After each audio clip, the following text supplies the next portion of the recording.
थोड़ी देर पहले राज्य के पहले मुख्यमंत्री बाबूलाल मरांडी ने एक पुस्तक का विमोचन किया है। रेणुका तिवारी ने एक किताब लिखी है, मेरे हाथ में आप देख रहे होंगे, और नाम है इसका अलविदा लाल सलाम। अमेजन पे भी ये पुस्तक उपलब्ध है और इस पुस्तक की जो लेखिका हैं वो हमारे साथ हैं, रेणुका तिवारी जी। सबसे पहले तो आपको बधाई। धन्यवाद, बहुत बहुत धन्यवाद।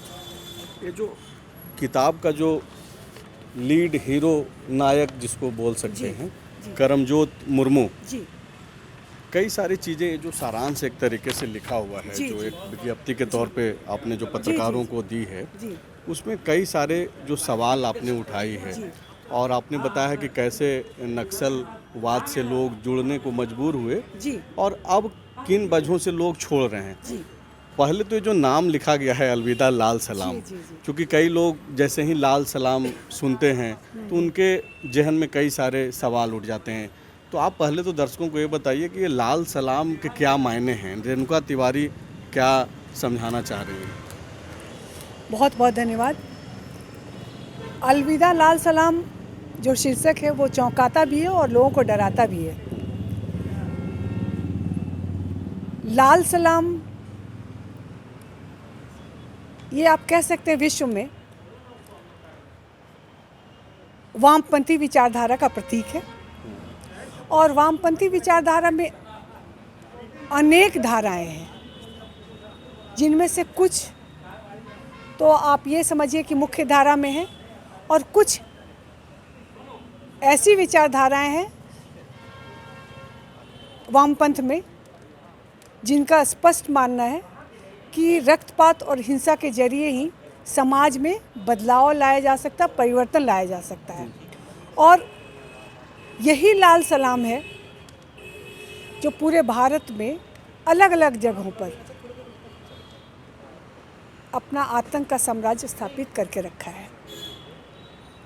विचारधारा के स्तर पर देखें तो एक समय था 70 से 90 के दशक के बीच का कि लोग विचारधारा से प्रभावित हो रहे थे, लेकिन अब जो है इस स्थिति में बदलाव आया है। इस स्थिति में जो बदलाव आया उसका मुख्य कारण ये है कि विकास के कार्य गांव में भी हो रहे हैं और बहुत सारी ऐसी योजनाएं हैं जिनसे उनको फ़ायदा पहुंच रहा है।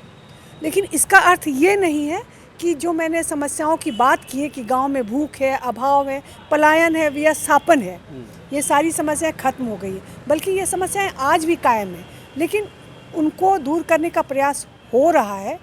और जब मैंने इस उपन्यास को लिखा था तो उसकी पृष्ठभूमि ये थी कि मैंने बहुत सारे लोगों से अपने काम करने के दौरान में बातचीत किया था गांव के लोगों से, और वहीं पर एक चीज़ जो आप बता रही हैं कि ये लाल सलाम को आप बता रही हैं कि ये लेफ्ट का वाम दल का जो है एक सिंबल के तौर पे है, लेकिन इसमें जो एक हिंसा को जो अपना हथियार मानते थे उनके खिलाफ जो है या फिर उनसे संबंधित जो चीज़ें आपने देखी समझी उसको आपने इस किताब में जगह दी है। लेकिन एक बड़ा जो वाम दलों का जो एक अपना जो वैचारिक लड़ाई है, जब आप अलविदा लाल सलाम लिख रही हैं तो क्या आप ये मानती हैं कि समाज में जो वैचारिक तौर पे जो वाम दल का जो अपना एक स्टैंड है उसको भी अलविदा कर देने का वक्त आ गया है? ऐसा मैं नहीं कह सकती, क्योंकि वाम विचारधारा जो मुख्य धारा में है आप उसको खत्म नहीं कर सकते, लेकिन वाम विचारधारा से निकली हुई जो दूसरी धाराएं हैं जिनको आप अतिरेकवादी या उग्रवादी संगठन बोल सकते हैं, अब उनका अस्तित्व आप मान सकते हैं कि लगभग खत्म होने के कगार पर है। जैसा कि अभी मुख्य अतिथि बाबूलाल मरांडी जी ने कहा कि इसको खत्म हो गया, ऐसा कभी नहीं कह सकते हैं, क्योंकि समस्याएं तो रहेंगी, लेकिन जो पहले इतना ज़्यादा उभार पर था अब उसका तेवर कुछ ना कुछ बहुत हद तक खत्म हुआ है। और यही कारण है कि करमजोत मुर्मू जो है हिंसा और रक्तपात को सही नहीं मान रहा है। वो मान रहा है कि नहीं, ये बहुत हो चुका, इसमें हासिल कुछ भी नहीं होता, परिवर्तन कुछ भी नहीं होता है, सिर्फ लाशें गिरती हैं और रक्तपात होता है। तो उसका हृदय परिवर्तन होता है बहुत सारी घटनाओं के संदर्भ में जो मैंने उपन्यास में लिखा है, और उसके बाद उसका हृदय परिवर्तन होता है। वो बोलता है कि नहीं, शासन के स्तर पर अगर कोई व्यवस्था सही है तो वो लोकतंत्र है, क्योंकि लोकतंत्र है तब बहुत सारी चीज़ें हम उसके माध्यम से दूर कर सकते हैं। यही इस उपन्यास का लेकिन कथानक है। हिंसा का तो लोकतंत्र में जगह है नहीं, जी और विकल्प जो है विकास का हो या फिर समस्याओं का समाधान का हो, जी वो लोकतांत्रिक ही हो सकता है, जी, और जी। उसी दिशा में देश आगे बढ़ रहा है पिछले 70 जी सालों जी से। जी लेकिन जब रेणुका तिवारी ये उपन्यास लिखी हैं और जी। इसका पूरा शीर्षक ही अलविदा लाल सलाम है, जी। आज जो किताबों पे अपना समय खर्च नहीं कर पाता है, जी, सोशल जी। मीडिया का समय है, लोग हर जी, जी। 2 सेकंड में जो है उनका सोच बदल जाता जी, है, जी, बिल्कुल। नए नए इमोजी का इस्तेमाल करते हैं, तो वो जो ये शीर्षक देखेंगे अलविदा लाल सलाम, तो जी। उनके जहन में सीधा आ जाएगा कि भाई ये जो वाम दल या फिर वाम जो विचार है, जो लोकतांत्रिक प्रक्रिया के हिस्सा के तहत वो जो अपनी बातों को रखते हैं, उसको रेणुका तिवारी बोल रही हैं कि अब इसको अलविदा करने का वक्त आ गया।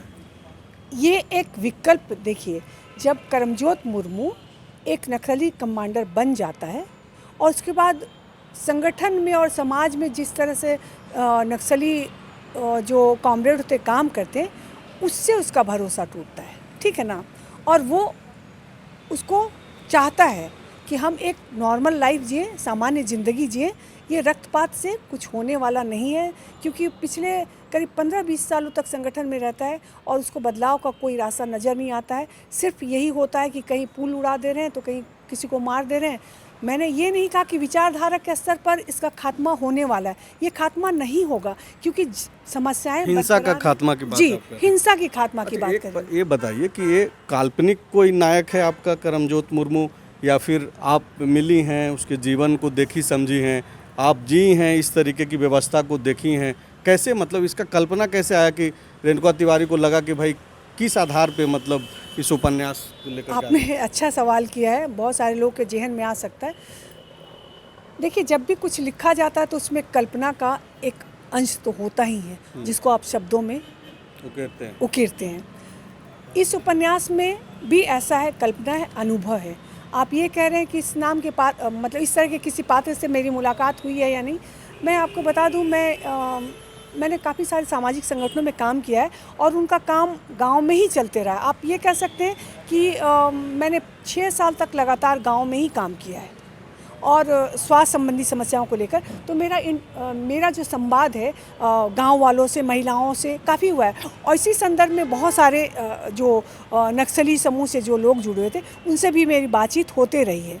तो उस समय मेरा ये मानना था कि मैं अपने खुद के लिए उनसे बात करती थी कि नक्सली समस्या क्या है, कैसे हो रहा है, काम कैसे करते हैं, ये मेरा अनुभव है। उसके आधार पर ये एक कैरेक्टर बना है, क्योंकि मैंने बातचीत करने के दौरान जाना कि उनमें से बहुत सारे लोग संगठन से खुश नहीं हैं। मतलब किताब लिखने के दौरान या फिर उसके पहले कई सारे नक्सलियों से आपकी बातचीत हुई? बहुत, मतलब आप उसको आप ऐसे नहीं उसको देख सकते कि नक्सली कमांडर से मुलाकात हुई, लेकिन जो नक्सली संगठनों से जुड़े लोग थे, है ना, जो नक्सली जो गतिविधियां उनके चलते उनको बहुत परेशानी झेलनी पड़ी थी, उस तरह के लोग से मेरी मुलाकात हुई थी।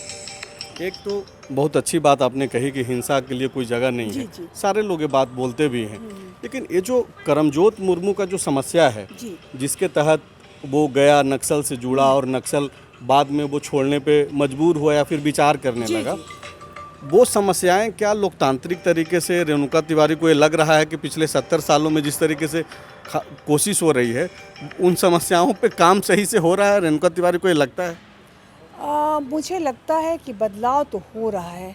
पिछले 70 सालों के इतिहास को देखें तो बहुत सारी ऐसी समस्याएं रही हैं जो मुख्यतः नीतियों में गड़बड़ी के कारण रही हैं, उनसे उपजी समस्याएं हैं, ठीक है ना।